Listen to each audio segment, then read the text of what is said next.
বাংলাদেশে সংখ্যালঘুদের নিরাপত্তা এবং মানবাধিকার নিশ্চিত করতে হবে, ইউনূস সরকারকে কড়া বার্তা আমেরিকা। আরেকদিকে কুমিল্লায় মুক্তিযোদ্ধাকে জুতোর মালা পরানোর ঘটনায় প্রতিবাদে সরব হয়েছে বাংলাদেশের একাধিক সংগঠন। এই যে ঘরে বাইরে চাপের মুখে 2 সদস্যকে ইতিমধ্যেই বহিষ্কার করেছে জামাত। পুরোহিত খুন, সংখ্যালঘুদের উপরে হামলা,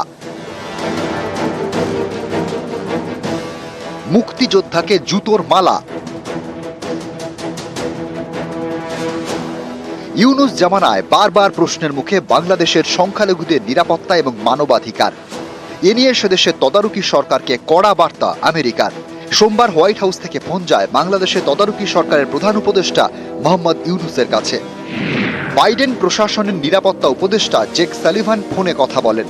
বাংলাদেশের সংখ্যালঘুদের নিরাপত্তা নিশ্চিত করার বার্তা দেন, মানবাধিকার রক্ষা করতে হবে বলেও বার্তা দেন। ভারতবর্ষে কোন পথে এগোবে তার জন্য যশস্বী প্রধানমন্ত্রী নরেন্দ্র দামোদর দাস মোদীর উপরে সকলের আস্থা রাখা উচিত। তিনি যথাসময়ে সঠিক ব্যবস্থা নেবেন।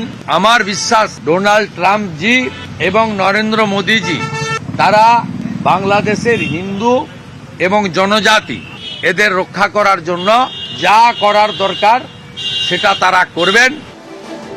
গত কয়েক মাস ধরে বাংলাদেশের সংখ্যালঘুদের উপরে নির্যাতনের নানা ঘটনা সামনে এসেছে। এরই মাঝে রবিবার প্রকাশ্যে আসে মুক্তিযোদ্ধাকে জুতোর মালা পরানো ছবি। জামাতের মাতব্বররা 78 বছরের বৃদ্ধ মুক্তিযোদ্ধাকে জুতোর মালা পরায়। এ নিয়ে বাংলাদেশেই নিন্দার ঝড় উঠেছে। কুমিল্লাতে একজন মুক্তিযোদ্ধা বীর প্রতীককে যেভাবে প্রকাশ্যে গলায় জুতা পরিয়ে তাকে অবমাননা করা হয়েছে, আমি ঘটনার তীব্র নিন্দা জানাই। সরকার বাস্তবে যে ভালোভাবে দেশ চালাতে পারছে না, একটা সামাজিক নৈরাজ্য চলছে, একটা বিশৃঙ্খলা চলছে। এখনো যদি আপনারা মানুষের জানমালের হেফাজত করে যদি নিরাপত্তা নিশ্চিত করতে না পারেন, তাহলে কিভাবে বাকি কাজগুলো আপনারা সম্পন্ন করবেন? যারা জুতার মালা পরিয়ে একজন মুক্তিযোদ্ধার এত বড় অবমাননা করলো, তৎপরতা করে এজেন্সি ইন্টেলিজেন্সের লোকজন মানুষগুলোকে বার করতে পারতো না।